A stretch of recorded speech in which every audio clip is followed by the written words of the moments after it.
Saminathar petition கொடுத்த case இன்னும் ஒரு 10 நாளுக்குள்ளே விசாரணைக்கு வரும். கண்டிப்பாக வரும், வராமல் விட மாட்டோம். அது வரலைனாலும் அதுக்கு அடுத்த ஸ்டெப் என்னங்கிறத நாங்கள் எல்லாம் பின்புலமாக இருந்து செய்வோம். கண்டிப்பாக செய்வோம். எல்லா பேரும் ஒற்றுமையாக இருந்ததே செஞ்சுக்கிட்டு இருக்கோம் நாங்கள்லாம். அது ஒரு சின்ன சாம்பிள், 1 நிமிஷமோ 2 நிமிஷமோ அதை அந்த வீடியோ அதில் போட்டு வரேன். அவர் பேட்டி கொடுத்ததை நிறையா இருக்குது, இதில் போட்டு வரேன் பாருங்கள். என் பேர் பிரபு, என்னுடைய தம்பி தேவேந்திரன். எங்கள் அப்பா ஜிஹெச் கவர்மெண்ட் ஹாஸ்பிட்டலில் ஜேஓஆர் வேலை பார்த்து கடைசி இருக்கிறாங்க. அவர் பார்த்தீங்கன்னா கூட பிறந்த தங்கச்சிக்கிட்ட, அதாவது சூரியகலா வி சேகர், சூரியகலா வி சேகர், அவங்க சூரியகலா எங்கள் அப்பா கூட பிறந்தாங்க. தொழில் முதலீட்டுக்காக கொஞ்சம் பணம் வாங்கியிருந்தாங்க, கொஞ்சமாக பணம் வாங்கியிருந்தாங்க. ஒரு ஸ்டேஜுக்கு அப்புறம் எதுக்கு பணம் வாங்கினேன்னு கேட்கும் போது காமாட்சி கருணை இல்லம் என்ற பேரில் எஸ் சுவாமிநாதன், அதான் நிறுவன தலைவர், இந்த வி சேகர் அது பார்த்தீங்கன்னா தலைவராக இருக்காரு. அதே மாதிரி சூரியகலா அது முக்கிய பங்குதாராக இருக்காங்க. அதுக்கப்புறம் எதுக்கு இந்த பணம் வாங்குறீங்க, என்ன ரீசன் விசாரிக்க போகும்போது என்ன சொல்கிறாங்க அப்படின்னா, இந்த மாதிரி ரைஸ் புல்லிங் இரிடியம் பிஸ்னஸ் ஒரு பிஸ்னஸ் இருக்குது, அதை நாங்கள் முதலீடு பண்ணியிருக்கோம். நீங்கள் 100 ரூபா போட்டிங்கன்னா 1000 ரூபாவும், 1000 ரூபா போட்டிங்கன்னா 1 லட்ச ரூபாவும், 1 லட்ச ரூபா போட்டிங்கன்னா 50 லட்சமும், 50 லட்சம் போட்டிங்கன்னா 5 கோடியும் தரேன்னு சொல்லி ஆசைவாதம் சொல்லி நிறைய பேர்த்த ஏமாற்றிருக்காங்க. அதில் எங்கள் அப்பாவும் ஒரு ஆள். ஒரு ஸ்டேஜில் எங்கள் அப்பா ஏமாந்ததுக்கு அவங்களுக்கு எங்கள் அப்பா நம்பிக்கை வேண்டி 2 கோடி ரூபாய் செக்கு கொடுத்துருக்காங்க. அந்த காமாட்சி கருணை இல்லைன்ற பேரில் எஸ் சுவாமிநாதர் ஐயர்ன்ற பேரில் 2 கோடி செக்கு கொடுத்துருக்காங்க.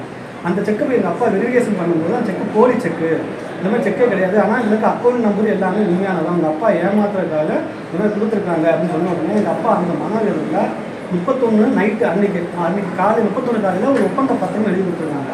அது என்ன பண்ணாங்க, நைட்டே எங்கள் அப்பாவும் இறந்துட்டாங்க. எங்கள் அப்பா டிவி நேயர்களுக்கு வணக்கம். கடந்த வீடியோவில் சில விஷயங்கள் சொல்லியிருந்தேன். மக்கள் இன்னும் பணம் கொடுத்துக்கிட்டு இருக்காங்கன்னு. நீங்கள் நிறுத்தின பாடு இல்லை, அவங்க ஏமாற்றிக்கிட்டே இருக்காங்க, நீங்களும் ஏமாந்துக்கிட்டே இருக்கீங்க. நித்தம் அவங்க ஏமாற்றிக்கிட்டு இருக்காங்க. உங்கள் உயிர்ப்பு வேலை அவங்க விளாண்டுக்கிட்டு இருக்காங்க. உங்களை அப்படியே பிரெயின் வாஷ் பண்ணி உங்களை என்னென்ன பண்ணணுமோ அவ்வளவும் பண்ணி அவங்க சொல்கிறதுக்கெல்லாம் தலையாட்டிக்கிட்டு இருக்கீங்க.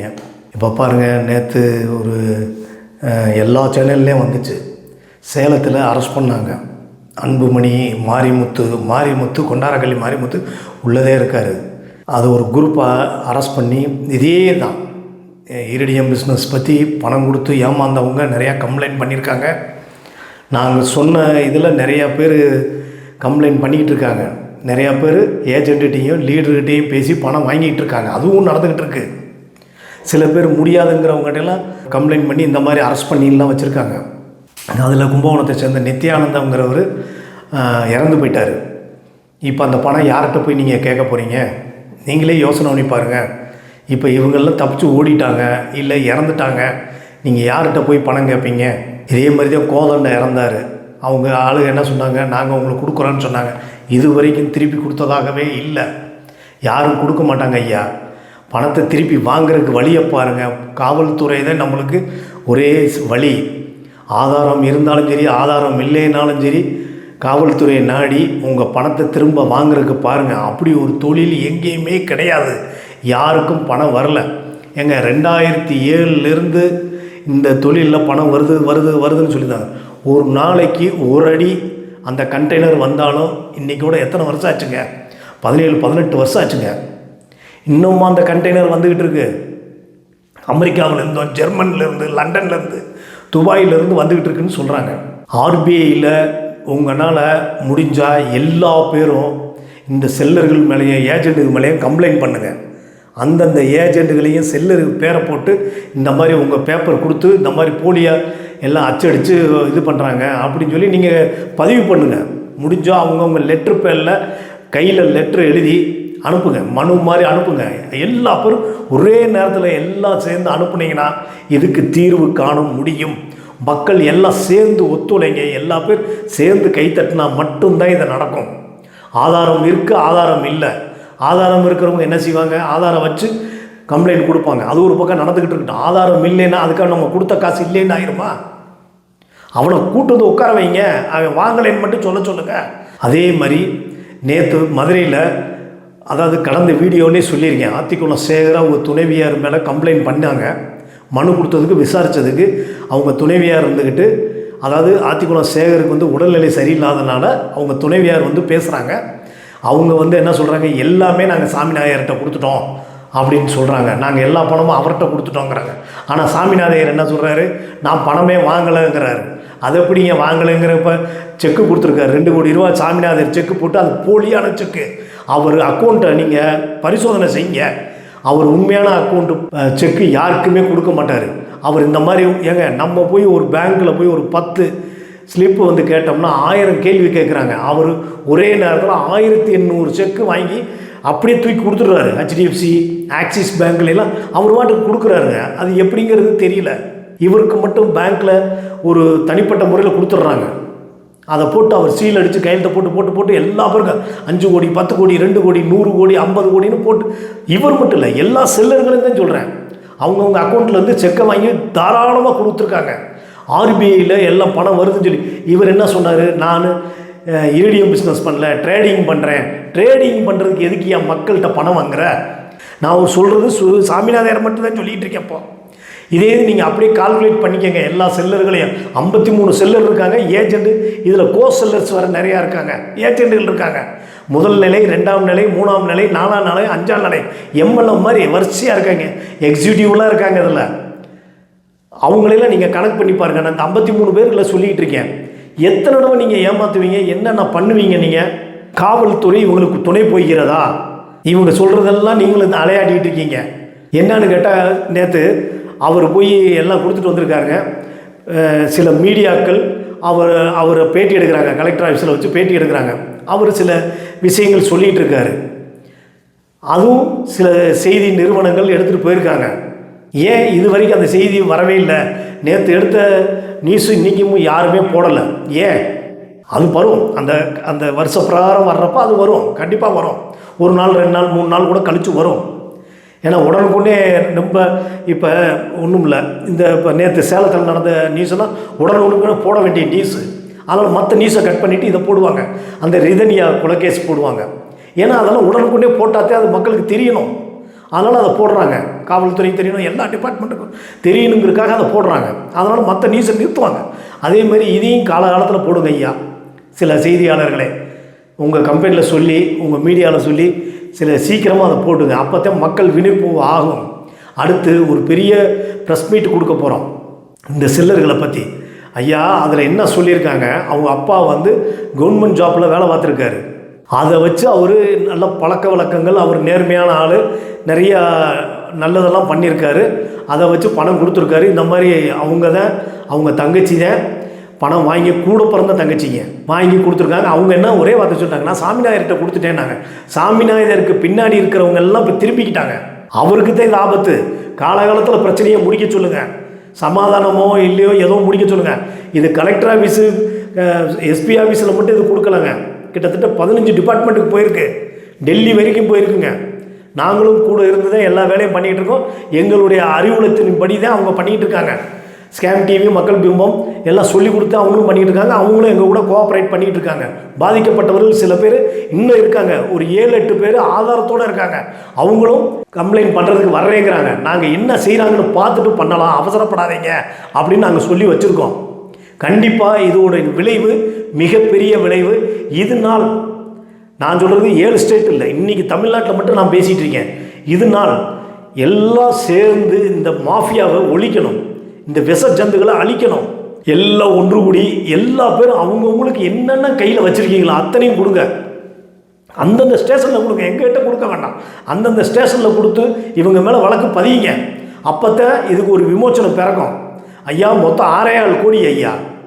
எத்தனை வருஷம் ஆச்சுன்னு பாருங்கள். இன்றைக்கி வரைக்கும் அவர் இந்த மன உளைச்சலில் மனசு உடஞ்சி இறந்து போயிட்டார். இது ஒரு கொலை தான். சாமிநாதர் செஞ்சது கொலை தான். சாமிநாதர் மேலே ஆத்திக்குள்ள சேகர் செஞ்சதும் கொலை தான். இது மனசு இவங்களும் மட்டும் இல்லைங்க, இந்த 53 செல்லர்கள் சேர்ந்து நிறைய பேரை கொண்டிருக்காங்க. ஹார்ட் அட்டாக்கில் இறந்துருக்காங்க. மன உளைச்சலில் ஏமாத்துட்டோங்கிறது தெரிஞ்சு நிறையா பேர் ஹார்ட் அட்டாக் வந்து இறந்துருக்காங்க. ட்ரெயினில் போய் விழுந்திருக்காங்க, மருந்து குடிச்சிருக்காங்க, தூக்கு போட்டு செத்துருக்காங்க. நிறையா பேர் இறந்துருக்காங்க. கல்யாணம்லாம் நின்றுருக்கு, படிப்பு செலவு நின்றுருக்கு, ஆஸ்பத்திரி செலவு நின்றுருக்கு, நிறைய குடும்ப செலவு, நிறைய பெரிய பெரிய ஆளுங்க, அதாவது வசதி படைத்த ஆளுகள்லாம் இதில் பணத்தை போட்டுட்டு பெட்டி கடையும் ரோட்டில் செக்யூரிட்டி வேலை பார்க்குறாங்க ஐயா. நான் அந்த வேலையை தவறாக சொல்லலை, சுட்டி காட்டுறேன்.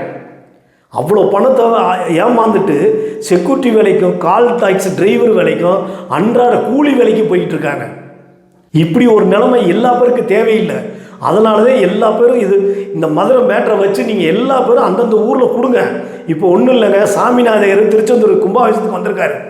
வந்துட்டு மதுரையில் ஒரு பூகம்பத்தை கிளப்பியிருக்காரு. எப்படின்னா எல்லாம் அந்த பழைய உங்கள்கிட்ட இருக்கிற ஆதாரத்தெல்லாம் எங்கள்கிட்ட கொடுத்துருங்க, அப்போ தான் நாங்கள் உங்களுக்கு அக்கௌண்ட்டில் பணம் போட முடியும் அப்படின்னு சொல்லி கொடுத்த ஆதாரத்தை பூரா வாங்குறாரு. ஆனால் சாமிநாத ஐயரே, எங்கள்கிட்ட இருக்கிற ஆதாரத்தை நீ வாங்க முடியாது, இது மிகப்பெரிய ஆதாரம், எங்கள்கிட்ட இருக்கிற 18 பேர்கிட்ட இருக்கிறது மிகப்பெரிய ஆதாரம், இது நாங்கள் தரமாட்டோம். கோர்ட்டில் கொடுக்குறோம், கமிஷனர் ஆஃபீஸில் கொடுக்குறோம், டிஜிபி ஆஃபீஸில் கொடுக்குறோம், விஜிலன்ஸில் கொடுக்குறோம், மனித உரிமை கழகத்தில் கொடுக்குறோம், சிபிஐயில் கொடுக்குறோம், என்ன ஆர்பிஐ எல்லா பேர்கிட்டும் நாங்கள் கொடுக்குறோம். ஆனால் உங்கள்கிட்ட நாங்கள் தரமாட்டோம். இதை மட்டும் நீ மனசில் வச்சுக்க, ஞாபகத்தில் வச்சுக்க. நீ என்ன நினைக்கிற, 100 ரூபா பத்திரத்தில் கையெழுத்தை வாங்கிட்டு இவங்ககிட்டலாம் ஒரு போலியான டாக்குமெண்ட்டை கொடுத்துட்டு இவங்ககிட்ட ஏமாற்றிட்டு போயிடலான்னு நீ நினைக்கிற. அன்றைக்கி என்ன சொன்ன, மாட்டுத்தாவணியில் பஸ் நிற்கிது, யாருக்கு வர்றாங்களோ இல்லைன்னா ஃப்ளைட் டிக்கெட் போட்டு தர்றேங்கிற. அவங்ககிட்டே பணத்தை வாங்கிட்டு ஏன் அவங்களுக்கே டிக்கெட் போட்டு கொடுக்குற. நீ ஏன் அவ்வளோ பெரிய நல்லவனா நீயே? இப்போ என்ன சொல்லியிருக்க, மதுரையில் எல்லா பேரும் வாங்க நான் கூப்பிட்டு போகிறேன் அப்படின்னு சொல்லியிருக்கேன். ஆனால் நீ மதுரையில் தான் இருக்க. நீ எங்கெங்கே வந்துட்டு போகிற, கருவேப்பிலை கோயில் சந்துக்களெல்லாம் நாங்கள் வந்துட்டு போனோம், முருகன் டீ ஸ்டாலுக்கு வந்துட்டு போனோம், நீ அன்னதானம் போகிற எல்லா இடத்துல ஆள் வச்சு நாங்கள் பார்த்துக்கிட்டே இருக்கோம். நீ எங்கெங்கே போகிற, என்னென்ன செய்கிற, யாரை பார்த்துருக்க, உனக்கு எல்லா கதையும் நாங்கள் சொல்லுவோம். ஊமச்சி குளத்தில் நீ கூட்டம் போடலான்னு பேசுனது அதை மறைச்சிட்டேன். எல்லா பேரும் நீ என்னென்ன பண்ணிக்கிட்டு இருக்கேன்னு அத்தனையும் எங்களுக்கு தெரியும். ஆள் வச்சு நாங்கள் பார்த்துக்கிட்டே இருக்கோம் உன்னைய. நீ என்னையை பார்க்குற, நான் உன்னைய பார்க்குறேன். நீ எத்தனை தடவை என்னை அடித்தாலும் நான் வீழ்வேன்னு நினைக்காத, எந்திரிச்சு வரத்தேன் செய்வேன். நான் வரத்தேன் போகிறேன். ஒன்றது நான் பணம் வாங்காமல் விட மாட்டோம். எங்களை சேர்ந்தவங்களுக்கு எல்லா பேருக்கும் ஒன்றது பணம் வாங்காமல் விட மாட்டோம். கடைசி ஆயுதம் உன்னைய எங்கள்கிட்ட இருக்கிற அந்த 18 பேர் ஆதாரத்தை நாங்கள் கொடுத்து உன்னை லாக் பண்ணி உள்ளே வச்சு இது பண்ணத்தான் போகிறோம். ஒன்றை இருக்கிறது அத்தனையும் நாங்கள் பிடிக்கிட்ட விட போகிறோம். பாரு, மக்கள்கிட்ட கொண்டு போய் நீயே கொடுத்துரு, தப்பு செஞ்சுட்டேன் அப்படின்னு. இப்போ நல்லவே மாதிரி வந்து மதுரையில் வந்து உட்காந்துருக்க, யாரை பார்த்த சொல்லு, மக்கள்கிட்ட வாயா, ஒளிஞ்சு ஏயா போய் பார்க்குறேன், எவன் தூக்கிடுவா, எவன் கொண்டு போய் அடித்து வாங்கிடுவானோன்னு பயப்படுற. நீ சரியான ஆளாக தான் மக்கள்கிட்ட வாயா, ஒரு பப்ளிக்கில் வா, எங்கே வர்றேன்னு சொல்லு, நாங்கள் வர்றோம், எங்களுக்கு பதில் சொல்லு. நான் வர்றேங்கிறேன்ல, நீ எங்கே கூப்பிட்டாலும் நான் வர்றேன், எங்கள் குரூப் வரோம், நீ எங்கே வேணாலும் கூப்பிடு. விவாதம் மேடைக்கு வந்தாலும் சரி, நீ வழக்கறிஞர்களை வச்சுக்கிட்டு சில போலீஸ்காரர்களை வச்சுக்கிட்டு நீ காவல்துறையை வச்சுக்கிட்டு நீ விளையாடுறதெல்லாம் எங்களுக்கும் தெரியும். ராஜாங்கிற ஒரு லாயரை வச்சுக்கிட்டு நீ இந்தந்த கேஸ் இது எப்படி நடக்கும் அப்படிங்கிறது பரந்தாமே டிஎஸ்பி அவர் ஏற்கனவே ப்ரமோஷன், அவர் மேலே ஏகப்பட்ட குற்றச்செயல் இருக்குது. ராஜாவும் இதே மாதிரி அவரும் உன்னை பற்றி தெரியாமல் அவரும் விளாண்டுக்கிட்டு இருக்காரு. ஆனால் அவர் அது மக்கள்கிட்டையோ கவர்மெண்ட்டுக்கோ தெரிஞ்சால் அவர் பதவியே போயிடும், வழக்கறிஞர்ங்கிற பதவியே போயிடும். ஐயா, நீ என்னென்ன வேலை பார்த்துக்கிட்டு இருக்கானே அத்தனை கதையும் எங்களுக்கு தெரியும். ராஜாவை போட்டோவை நாங்கள் போட்டு இதை இந்த விட விட்றோம், பாருங்கள் எப்படி இருக்குன்னு பாருங்கள். அவர் தான் ராஜா கனிம்பாங்க. அவர் லோக் அதாலத்தில் இருந்தார். இப்போ எதில் இருக்காருன்னு தெரியலங்க ஐயா. கவர்மெண்ட் சைடில் லோக் அதாலத்தில் இருந்தார். ஆனால் அவர் எல்லா பேரும் ஜட்ஜுன்னு சொல்லுவாங்க. அவர் ஜட்ஜு கிடையாதுங்க. இவங்கெல்லாம் ஜட்ஜுன்னு சொல்லிகிட்டு இருக்காங்க. ஜட்ஜு கிடையாதுங்க ஐயா. நீ எப்போ மதுரைக்கு வந்த, மதுரையில் உட்காந்து நீ யார்கிட்ட வந்து இது யார் மூலமாக நடராஜன் ஐயாவை பார்த்த, நீ மாடியில் என்னென்ன வேலை செஞ்ச, மாந்திரிய வேலை பார்த்த, எல்லா பேருக்கும் பில்லி சூனிய வேலை பார்த்து கொடுத்துக்கிட்டு இருந்த, அங்கே இருக்கிறவங்களாம் தெரிஞ்ச பிறகு உன்னைய நடராஜனையை அனுப்பிச்சி விட்டார். அந்த கதை பூரா எனக்கு தெரியும். அடுத்த செய்தி வருது, உன்னை பற்றி 4 பக்கத்துக்கு செய்தி போடுறோம். நீ எப்படி போன, எப்படி மதுரைக்கு வந்த, உனக்கு யார் அடைக்கலம் கொடுத்தா, என்னென்ன செஞ்ச, நீ பில்லி சூனியத்தில் நீ பெரிய ஆள், கேரளாவில் இருக்கிற மாந்திரியத்தை கையில் வச்சுக்கிட்டு நீ விளாண்டுக்கிட்டு இருக்க, எல்லா பேரையும் எங்களுக்கு எல்லா கதையும் தெரியும். மருதமலை அடிவாரத்தில் நீ போய் எல்லாமே நீ பண்ணிகிட்டு இருந்த. அங்கேருந்து பசுவும் கன்றையும் ஓட்டிகிட்டு வந்துட்ட, பசு செத்து போச்சு, கன்றை வச்சு நீ பேச்சிக்கிட்டு இருக்க. எல்லா கதையும் தெரியும். தெரியாமல் ஒன்றும் கிடையாது ஐயா. உன் மேலே என்னென்ன லலிதாமாவை கூட சேர்த்துக்கிட்டு ஒரு போலி கோட்டூர்புரத்தில் கவர்மெண்ட் அடுத்த ஒரு டாக்குமெண்ட்டு போட்ட, அந்த டாக்குமெண்ட்டை பிள்ளையார் கணேசன் மூலமாக நீ எல்லா வேலையும் பண்ண. அவர் எனக்கு ஒரு காப்பி கொடுத்தாரு. இதை காட்டில் என்னன்னா, பெரிய அரசியல்வாதி இது, நீ அவர்கிட்ட கொடுத்து அதை விற்க சொல்லியிருக்க, அது எனக்கே வருது ஐயா. யாராவது பெரிய அரசியல்வாதிகிட்ட கொடுக்க, மந்திரிகிட்ட இந்த இடத்த வித்துடலாம் அப்படின்னு கேட்டு கொடுக்குறாங்க. நீ என்னென்ன வேலை பார்த்துருக்க பாரியா. இப்போ காட்பாடி ஜெயராஜுக்குன்னு ஒரு வீடு இருக்குது, அவருக்கு குடும்பம்னு இருக்குது, அவங்க சம்சாரம் பிள்ளைகளை வச்சு தான் அவர் ஃபங்க்ஷன் பண்ணுறாரு. அதெல்லாம் அவர் கரெக்டாக பண்ணிகிட்டு இருக்காரு, இல்லைன்னு சொல்லலை. நீ ஏன் உன் குடும்பத்தை காமிக்க மாட்டேங்கிற? உன் உண்மையான குடும்பத்தை காமியா, அந்த ஐயர் குடும்பத்தை காமியா பார்க்கலாம். உன் மூத்த குடும்பம், உன் பொண்ணும் மருமையா பேத்தியெல்லாம் காமியா பார்க்கலாம். உன் சம்சாரத்தை காமி. ஏன் காமிக்க மாட்டேங்கிற? இதே காட்பாடி ஜெயராஜா ஒரு குடும்பத்தை வச்சு தானே பிறந்தநாள் கொண்டாடுறாரு, கல்யாண நாள் கொண்டாடுறாரு, பிறந்தநாள் கொண்டாடு, ஊர் எல்லா பேரையும் அழைச்சி வச்சு அதுலேயும் வசூல் பண்ணுறாரு, இல்லைன்னு சொல்லலை. அவர் தப்பு தான் பண்ணுறாரு. ஆனால் குடும்பத்தை காமிக்கிறார்ல, நீ ஏன் குடும்பத்தை காமிக்க மாட்டேங்கிற? நீ நிரந்தரமான ஒரு விலாசம் கொடுத்துருக்கியா? நீ அதுக்கு பதில் சொல்லு. இப்போ கொடுத்துருவ. உனக்கு சம்மன், நீ சம்மனை மதிக்க மாட்டேங்கிறது எங்களுக்கு நல்லாவே தெரியும். உன்னை தூக்குனாத்தான் காசு வரும்னு அதையும் செய்வாங்க, பார்த்துக்க. நிறைய தவறு பண்ணிட்டு இருக்கியா. ஒன்று பழகிட்டு வெளியே போனாங்க ரமேஷ் கண்ணா, அமித்குமார் குப்தா, அருள்தாஸ், நிறைய பேர் ஒன்றிருந்து வெளியே வந்தாங்க. அவங்கவுங்க தனித்தனியாக ஆர்டிஓ ஆஃபீஸ் புரோக்கர் மாதிரி அவங்கவுங்க தனித்தனியாக ஒரு பையை போட்டுக்கிட்டாங்க. நான் ஒரு செல்லர், கோ செல்லர் அப்படின்னு போட்டு வேட்டையை அழகாக வேட்டையாடிக்கிட்டு இருக்கீங்க. நீ கணபதி ஐயர், நீ என்னென்ன பண்ணீங்கன்னு என்கிட்ட நான் ஆதாரமெல்லாம் வச்சுருக்கோமியா. என்னதே நண்பர்களாக இருந்தாலும், என்னதே குருநாதராக இருந்தாலும், எவ்வளோ பெரிய குருநாதராக இருந்தால் கூட இப்படி பச்சை குத்திக்கிற மாட்டாங்க. வேட்டையாடு விளையாடு போல நீ எல்லாம். நீ என்ன சாதாரண ஆளா? நீ என்னென்ன வேலை பண்ணிகிட்டு இருக்கங்கிறது எல்லா பேருக்கும் தெரியும் ஐயா. அவங்களே உன் கூட இருந்தவங்களே எல்லாமே இப்போ உனக்கு திரும்பிட்டாங்க. சில பேரை மட்டும்தான் நீ வச்சுருக்க, எல்லா பேரும் திரும்பிட்டாங்க. நீ பணம் கொடுக்கறதுக்கு வழியை பாரு, இல்லைன்னா நாங்களும் வேறு மாதிரி பண்ண வேண்டிய சூழ்நிலை வரும். எங்களை அந்த சூழ்நிலைக்கு கொண்டு போகாது. நாங்கள் சட்டப்பிரகாரம் தான் கொண்டு போகணுன்னு பார்த்துக்கிட்டு இருக்கோம். இந்த மதுரை மேட்டரில் நீ மாட்டிக்கிட்ட. ஆனால் நீ சொல்லியிருக்க அந்த செக்குக்கு எனக்கு சம்மந்தம், அது போலி செக்குன்னு. நீ தான் ஏன் போலி செக் கொடுத்துருக்க?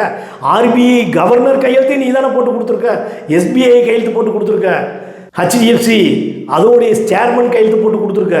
எங்ககிட்ட எல்லா ஆதாரமும் இருக்குது. உனக்கு யார் செஞ்சு கொடுக்குறான்னு அத்தனையும் நான் பேர் சொல்லவா? உனக்கு இதெல்லாம் செஞ்சு கொடுக்குறவங்க பேரை சொல்லவா?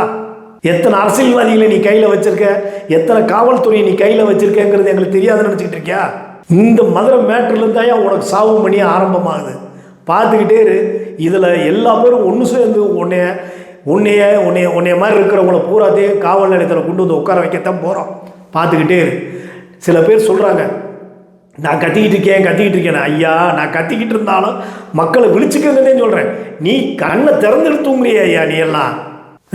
நீ எல்லாம் சொல்கிற கண்ணை மூடிட்டு. நீ ஒரு ஏஜென்ட், கூவுற, அவன் கொடுக்குற கூலிக்கு கூவுற, மக்கள் ரத்தத்தை உறிஞ்சிக்கிட்டு இருக்க அட்டைப்பூச்சி.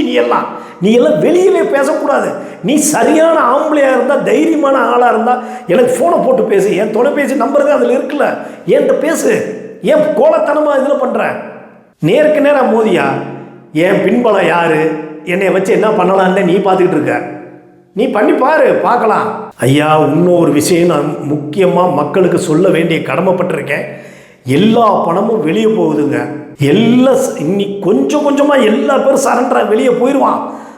எல்லாம் தலைமறைவு ஆகிட்டான். இப்போ நான் கேட்டதுனால தான் அவன் மதுரைக்கு வர்றான். அது எல்லா பேர்கிட்டையும் வரல. அவனுக்கு வேண்டப்பட்ட ஏஜென்ட்ட மட்டும் பேசிட்டு போய்கிட்டே இருக்கான். அது தவறு.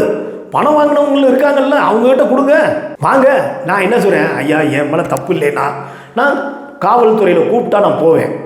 நான் போய் ஆஜராகிறேன். நீ வரமாட்டேங்கிற, கோலத்தனமாக வரமாட்டேங்கிற. ஏன்? அப்போ உன் மேலே இருக்கிற தவறு இருக்குது.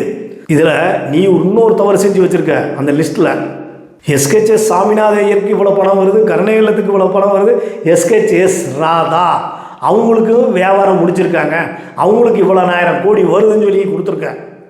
அதே போதும். அப்போ மனைவிக்கு தெரியாமல் நீ எந்த 2வது மனைவியோ 3வது மனைவியோ அதுங்களுக்கெல்லாம் தெரியாமல் நீ எந்த வேலையும் செய்யலை.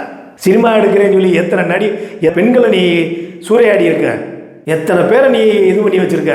இன்னமும் நீ பணம் எடுக்கிற. ஒரு விளம்பரம் யூடியூப்பில் போட்டால் நீ பெரிய ஆள் ஆயிருவியா? நீ உண்மையான கதை இனிமேல் தான் உனக்கு இருக்குது. இனிமேல் தான் இருக்குது. பெரிய பெரிய நிறுவனத்திட்ட நான் பேசிக்கிட்டு இருக்கேன். உன்னைய பற்றி அத்தனையும் ஒன்றே மாதிரி இல்லை, அத்தனை செல்லர்களை பற்றி, ஏஜெண்ட்டை பற்றி, கோ செல்லர்களை பற்றி இது ஒரு ஆர்டிக்கலாக போட போகிறோம். நீ பார்த்துக்கிட்டே இரு. இவ்வளோ தூரத்துக்கு கொண்டு வந்தவன் அதையும் செய்யாமல் இருப்பேன்னு நினைக்கிறேன். கண்டிப்பாக நாங்கள் செய்வோம். நீ என்ன நினச்சிக்கிட்டு இருக்க, ஒன்றுமே பண்ண மாட்டேன்னு பார்த்துக்கிட்டே இரு. அன்னைக்கு தெரியும் நான் யாருங்கிறது. ஸ்கேம் டிவி யார், மக்கள் பிம்பம் முருகேஷ் யாருங்கிறது உனக்கு தெரியும். இந்த பத்திரிகையில் நான் வேறு பத்திரிகையிலேருந்து உனக்கு கொடுப்பையா? நீ இன்னொன்று ஞாபகப்படுத்திக்கிற மாட்டேங்கிற. உனக்கு அந்த இது வரமாட்டேங்குது. இந்த பத்திரிகையில் என்ன இதை முடக்கு, நான் அடுத்த பத்திரிக்கை ஆரம்பிச்சுட்டு போகிறேன், அடுத்த பத்திரிக்கையில் கொடுத்துட்டு போகிறேன், பெரிய பத்திரிக்கையில் கொடுத்துட்டு போகிறேன். நான் இது ஒரு ஆர்டிக்கலாக சேர்ந்துட்டு போகிறேன். நீ அவங்களுக்கு போய் சரிக்கட்டு, எத்தனை கோடி வேணாலும் கொடுத்து சரிக்கட்டு, ஒன்றதை கோடி குமிஞ்சு கிடக்க. பார்க்குறவங்களுக்கெல்லாம் பொண்டாட்டிங்கிற, பார்க்குறவங்களெல்லாம் இது பண்ணுற. நீ எங்கேயாவது தனியாக உட்காந்துருக்கியா? பொம்பளை ஆளுக்கு நடுவில் தான் உட்காந்துருக்க. கேட்டால் நான் நல்லவன், திருச்செந்தூர் கோயிலில் மணி அடிச்சுக்கிட்டு இருந்த நீ இன்றைக்கி எத்தனாயிரம் கோடிக்கு அதிபதியாக இருக்க. உன்னால் தமிழ்நாட்டில் எத்தனை குடும்பங்கள் நாஸ்தமாக இருக்குது தெரியுமா? கொல்லத்தில் ஒருத்தர் பேசுகிறாரு, கொல்லத்தில் 45 லட்ச ரூபா வாங்கிட்டு நீ வந்து உட்காந்துருக்க. அவங்க வர்றாங்க, அடுத்து வரும் பாரு. அவங்க அங்கே கொடுக்க சொல்லியிருக்கேன், தமிழ்நாட்டில் வேணால் கேரளாவில் கொடுங்கன்னு சொல்லியிருக்கேன். உன்னைய வச்சு செய்வாங்க, பார்த்துக்கிட்டே இரு. நீ உன்னையெல்லாம் மிரட்டினாலே நீ எல்லாத்தையும் கழிஞ்சிருவ, எல்லாத்தையும் கொடுத்துருவ. உன் சொத்து வித்து எல்லாத்தையும் முடக்க போகிறாங்க, உன் பையனையும் தூக்கி உட்கார வைக்க போகிறாங்க. அவன் ஒரு நாள் ஒரு நிமிஷம் கூட பீர் இல்லாமல் தண்ணி அடிக்காமல் இருக்க முடியாது. சினிஃபில்லில் குட்கா கேஸிலெல்லாம் நடக்குது இந்த ட்ரக்கு, அதில் நீ சம்மந்தப்பட்டதாக கேள்விப்பட்டனே, உண்மையா? ஏற்கனவே ஃப்ராடு, பண மோசடி, கொலை கேஸு உன் மேலே இருக்குது. ஆனால் நீ காசு கொடுத்து ஏமாற்றி வச்சுருக்க. உன் பாஸ்போர்ட்டு, ஒரிஜினல் பாஸ்போர்ட்டு பறிமுதல் பண்ணாங்க. நீ இப்போ போலியாக பாஸ்போர்ட் எடுத்து வச்சுருக்கேன்னு நினைக்கிறேன்.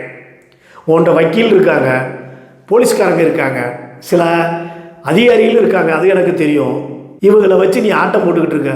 ஒரு நிலைமைக்கு மீறி போயிட்டேன்னு வச்சுக்க, அந்த வக்கீல் என்ன ஒன்றும் செய்ய முடியாது, உன்னை காப்பாற்ற முடியாது, போலீஸ்காரங்க காப்பாற்ற முடியாது. டிஎஸ்பி பறந்தாமல் உன்னை காப்பாற்றவே மாட்டார். அவர் தப்பிக்கத்தான் பார்ப்பார். அவரே ஏகப்பட்ட இடத்துல மாட்டிக்கிட்டு உட்காந்துருக்காரு. அதே மாதிரி ராஜாவும் அப்படி தான், ஐயாவும் ராஜா ஐயாவும் அதே கதை தான். அவர் எனக்கு தெரியாதுன்னு சொல்லலாம், எங்ககிட்ட ஆதாரம் இருக்குது. ராஜா ஐயாவை பற்றி எல்லா ஆதாரமும் எங்ககிட்ட இருக்குது. அவர் என்னங்கிறத நாங்கள் சொல்லிக்கிறோம். நிறைய காவல்துறை கீழே இருக்கிற கீழ் மட்டத்தில் நீ விலைக்கு வாங்கி வச்சு உட்காந்துருக்க, போஸ்ட்மேனை விலைக்கு வச்சு உட்காந்துருக்க. நீ இப்போ மாட்டுத்தாவணியில் பஸ்ஸு இருக்குது, ரெடியாக இருக்குது, எல்லாம் ஏறுங்க, அங்கே எல்லாம் கொடுப்பாங்க, 100 ரூபா பத்திரத்தை வாங்கிட்டு போங்க, அங்கே எவிடன்ஸு எல்லாத்திட்டையும் ஆதாரத்தை பூரா நீ கலெக்ட் பண்ண போகிற. எனக்கு தெரியும், இல்லைன்னு சொல்லலை. நீ பணம் தரமாட்ட, நீ தரவே மாட்ட. நீ சுடுகாடு போய் சாகிற வரைக்கும் யாருக்கும் பணம் தரமாட்ட. அதுவும் எங்களுக்கு தெரியும். உன்னை எல்லா பேரும் அடித்து தான் வாங்குறாங்க, அதுவும் எங்களுக்கு தெரியும். நீ எங்கெங்கே போகிற, என்னென்ன செய்கிற, யார் யார் உன்னை தூக்க போகிறாங்க முதற்கொண்டு எங்களுக்கு தெரியும். மிரட்டினா போலீஸை வச்சு மிரட்டுற, அடியாட்களை வச்சு மிரட்டுற, வழக்கறிஞரை வச்சு மிரட்டுற, உன் பையனை வச்சு குடியாரனை வச்சு என்னை மிரட்டுற. நீ என்ன அரசியல்வாதிகள், பெரிய அரசியல்வாதிகளை வச்சு மிரட்டுற. நீ என்ன செய்ய முடியும்? என்னைய நான் உள்ளே போகிறேன், வா, நீ வா, போகலாம், உள்ளே போகலாம், காட்டி கொடு, நான் நடந்ததை பூரா சொல்கிறேன், நீ காட்டி கொடு, வா. மரியாதையை காசை கொடுக்குறதுக்கு வழியப்பாரு. அடுத்து நாங்கள் கம்ப்ளைண்ட் பண்ணுவோம். அதே ஊரில் இந்த இவங்களை எல்லா பேரையும் கூட்டு போய் அதே கம்ப்ளைண்ட், அதுக்கு மேலே கம்ப்ளைண்ட்டை கொடுத்து, இத்தனை கேஸ் இருக்குல்ல, இத்தனை கம்ப்ளைண்ட் வந்துருக்குல்ல, அப்போ அவரை தூக்குங்கன்னு சொல்லி நாங்கள் சொல்லுவோம் காவல்துறையில். இது மேலே வரைக்கும் போயிருக்கு. நீ விளையாட்டுத்தனமாக இருக்க. ஐயா, அரசு அதிகாரிகளே, காவல்துறையாக இருக்கட்டும், ஆட்சியாளர்களாக இருக்கட்டும், அரசு அதிகாரிகளாக இருக்கட்டும், நீதி வழக்கறிஞர்களாக இருக்கட்டும், ஐயா ஒன்றே ஒன்று சொல்லுகிறேன், இது டெல்லி மத்திய கவர்மெண்ட் வரைக்கும் கொண்டு போயிருக்கு. ஐயா, இவருக்கு எந்த உதவியும் செய்யாதீங்க. செஞ்சீங்கன்னா உங்களுடைய நிலைமையும் அதோ கதி பார்த்துக்கங்க. அமித்குமார் குப்தா அவர் தலைமறைவு ஆயிட்டார், முழுசாக தலைமறைவு ஆயிட்டார். காளீஸ்வரன் அவங்கக்கிட்ட இருந்த பணத்தை எல்லாம் வெளி மாநிலத்தில் கொண்டு போய் முடங்கிக்கிட்டு இருக்காங்க. மிக விரைவில் அவங்க தலைமறைவாக ஆக போகிறாங்க. நீங்கள் ஒன்றுமே பண்ண முடியாது. நான் எனக்கு கேள்விப்பட்டதும் உங்கள்கிட்ட சொல்கிறேன். அவங்க மேலே கம்ப்ளைண்ட்டை கொடுத்து காவல்துறை மூலமா அவரை கூட்டு வர்றதுக்கு, அழைச்சிட்டு வர்றதுக்கு வழியை பாருங்கள். ஒற்றுமையாக போங்க, எல்லாம் செய்யுங்க. அவங்க போயிட்டாங்கன்னா நீங்கள் ஒன்றுமே செய்ய முடியாது. இப்போவும் சொல்கிறேன், ஒன்றும் செய்ய முடியாது. நிறைய குற்றங்கள் நடக்குது ஐயா. இந்த ஆர்பி மேட்ரு, இவர் ட்ரேடிங்கிறாரு, ட்ரேடிங்கெல்லாம் கிடையவே கிடையாது. இவர் இருடியம் விற்றுருக்கிறதா சொல்லித்தான் எங்கள்கிட்ட ஃபைலே கொடுத்துருக்காங்க, இருக்குது. நான் எங்கே வேணாலும் கொண்டு வந்து தரேன் அந்த ஃபைலை, நீங்கள் பாருங்கள். ட்ரேடிங்லாம் இத்தனை லட்சம் கோடியில் யாருக்கும் கிடைக்காது ஐயா. நீங்கள் பாருங்கள், நிறைய தவறு நடக்குது. நான் தயவு செய்து உங்களை கூப்பிட்டு கேட்குறேன், எல்லாம் போய் புகார் அளிங்க. ஆதாரம் இருந்தாலும் ஆதாரம் இல்லைனாலும் புகார் அளிங்க. 10 பேர் போங்க, அவங்க ஒன்றுமே செய்ய முடியாது காவல்துறையில். உங்கள் கேஸ், உங்கள் பெட்டிஷனை வாங்கித்தான் ஆகணும். 10 பேரும் போய் கொடுங்க. 10 பேருக்கு மேலே எத்தனை பேர் போனாலும் அவங்க வாங்கித்தான் ஆகணும். அப்படி வாங்கலையா, நான் தர்றேன், அந்தந்த அட்ரஸ்க்கு அனுப்புங்க, எல்லாம் அனுப்புங்க. ஐயா சாமிநாத ஐயரே, உனக்கு ரொம்ப நாளாக பஸ்ஸு கிடைக்கல போல, மதுரையிலேருந்து சென்னைக்கு மக்களை கூட்டு போகிறதுக்கு, ஏமாத்துறதுக்கு. நான் வேணால் பஸ்ஸை வர சொல்லவா? என்னுடைய செல்வாக்கில் பஸ்ஸை அனுப்பிச்சி வைக்கிறேன், மக்களை கூட்டு போறியா? ஏயா இன்னமும் நீ கொசுக்கடி மாதிரி தான் நீ எல்லாம் இன்னும் மக்களை சித்திரவதை பண்ணிக்கிட்டு அமோகமாக வசூல் பண்ணிட்டியாம்ல. நேற்று முந்தானத்தில் நல்லா வசூல் ஆகும்ல. அங்கிட்டு வேலூரில் வசூல், இங்கே மதுரையில் வசூல். நல்லவே மாதிரி வந்து மதுரையில் வசூல் பண்ணிட்டேன். நீ அடி வாங்காமல் சாக மாட்ட. நீ போலீஸ் கையில் அடி வாங்கி தான் நீ சாக போகிற. நீ மரியாதையாக பணத்தை கொடுக்குறதுக்கு வழியை பாரு. தயவு செய்து சொல்கிறேன், உனக்கு நல்லதை சொல்கிறேன். என்னை காட்டில் 6 மாதம் 8 மாதம் நீ கம்மியானவன். நல்லதை சொல்கிறேன், கொடுத்துட்டு மன்னிப்பு கேட்டு போயிரு. நீ இவ்வளோ நாள் சம்பாரிச்ச இல்லை, அதை வச்சுட்டு வாழ்ந்துட்டு போ. வாங்கினவங்கிட்ட பணத்தை கொடு. எவ்வளோ இடத்துல சொத்து வாங்கி வச்சுருக்க? எத்தனை பொம்பளைகளுக்கு நீ பணம் கொடுத்துருக்க? எத்தனை பொம்பளைகளை நீ ஒய்ஃபாக வச்சுருக்க? யோசனை பண்ணிப்பார். சில பேர் கல்யாணமே ஆகலையா, பாவமேயா, இன்னும் கல்யாணம் ஆகாமையே உட்காந்துருக்காங்க உன்கிட்ட பணத்தை கொடுத்து போட்டு. மக்களே, நான் சாகும் வரை நான் சத்தம் போட்டு கேள்வி கேட்டுக்கிட்டே இருப்பேன். நான் பேசிக்கிட்டே இருப்பேன். என் உசுறு கடைசி மூச்சு இருக்கிற வரைக்கும் நான் பேசத்தே செய்வேன். எனக்கு பணம் கொடுக்கணும், என்னை சார்ந்தவங்களுக்கு பணம் கொடுத்துட்டா போயிடுறேன். மக்களே, நீங்கள் சுதாரிச்சுக்கங்க. இந்த சாமிநாதர் பெட்டிஷன் கொடுத்த கேஸு இன்னும் ஒரு 10 நாளுக்குள்ளே விசாரணைக்கு வரும். கண்டிப்பாக வரும், வராமல் விட மாட்டோம். அது வரலைனாலும் அதுக்கு அடுத்த ஸ்டெப் என்னங்கிறத நாங்கள் எல்லாம் பின்பலமாக இருந்து செய்வோம். கண்டிப்பாக செய்வோம். எல்லா பேரும் ஒற்றுமையாக இருந்ததே செஞ்சுக்கிட்டு இருக்கோம் நாங்கள்லாம். அது ஒரு சின்ன சாம்பிள், 1 நிமிஷமோ 2 நிமிஷமோ அது அந்த வீடியோ அதில் போட்டு வரேன். அவர் பேட்டி கொடுத்ததை நிறையா இருக்குது, இதில் போட்டு வரேன், பாருங்கள். மக்களே, நீ இதை பார்த்துட்டாது திருந்துங்க. அதே மாதிரி என்னை திட்டுறவங்க நேரடியாக என்கிட்ட ஃபோன் பேசி திட்டுங்க. சும்மா மெசேஜ் அனுப்புறது இதெல்லாம் பண்ணாதீங்க. வாங்க, சல்லித்தனமாக இருக்குது, நேருக்கு நேரம் மோதுங்க ஐயா. அடுத்த வீடியோவில் சந்திப்போம். வணக்கம்.